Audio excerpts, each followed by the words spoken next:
नमस्कार, स्वागत आहे तुमचे साक्षीज रेसिपीज मराठीमध्ये। हिवाळा सुरू झाला की घराघरात एक सुगंध दरवळायला लागतो, तो म्हणजे तिळगुळाचा। आज आपण बनवणार आहोत अगदी पारंपरिक पद्धतीने पाक करून बनवलेले तिळाचे लाडू। हे लाडू खायला जितके स्वादिष्ट असतात तितकेच ते आरोग्यासाठीही खूप फायदेशीर असतात। तर चला अजिबात वेळ न घालवता रेसिपीला सुरुवात करूया। सर्वात आधी आपण लागणारे साहित्य बघूयात। इथे मी घेतले आहे अर्धा किलो तीळ, 400 ग्रॅम गूळ, इथे मी साधा गूळ घेतला आहे, तसेच पावशर जाडसर दळलेले शेंगदाणे व तूप। आता सर्वात आधी इथे मी एक कढई घेतली आहे। कढई गरम झाली आहे। आता यात मी तीळ घालत आहे।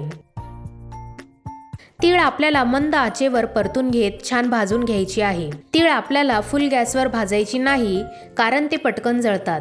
मंद गॅसवर तीळ भाजताना ते तडतड वाजू लागतात।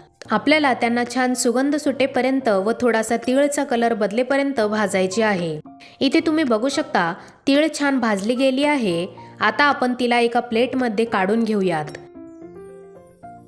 आता त्याच कढईत मी गूळ घातला आहे व त्यात थोडेसे पाणी घातले आहे आणि 1 चमचा तूप घालत आहे।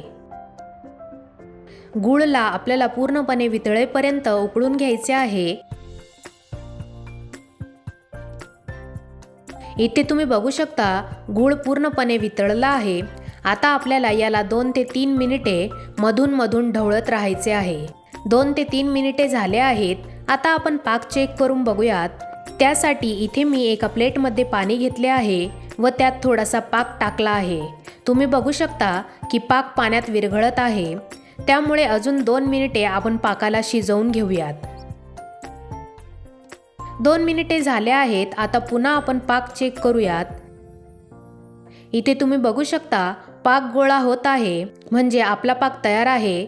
आपण बोटांनी देखील पाकला चेक करूयात। इथे तुम्ही बघू शकता पाकाची मस्त तार तुटत आहे, म्हणजेच एक तारी पाक तयार झाला आहे। 1 मिनिटे मी पाकाला परतून घेत आहे।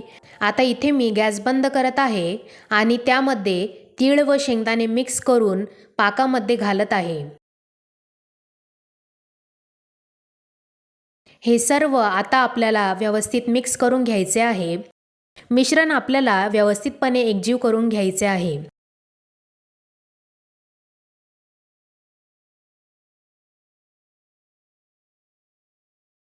इथे आपले मिश्रण छान एकजीव झाले आहे। आता आपण लाडू वळूयात।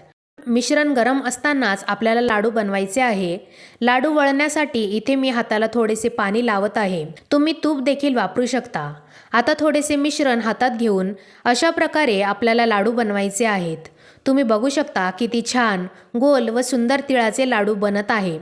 अशा प्रकारे आता इथे मी सर्व लाडू बनवून घेते।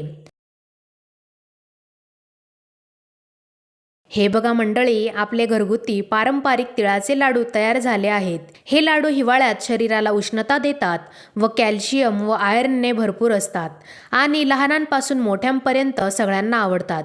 तुम्ही देखील रेसिपी नक्की ट्राय करा आणि जर तुम्हाला आजची रेसिपी आवडली असेल तर व्हिडिओला लाईक करा आणि अजून अशाच सोप्या घरगुती रेसिपीसाठी साक्षीज रेसिपीज मराठीला सबस्क्राईब करायला विसरू नका आणि नवनवीन रेसिपीजसाठी कमेंट देखील नक्की करा। पुन्हा भेटूया नवीन रेसिपीसह।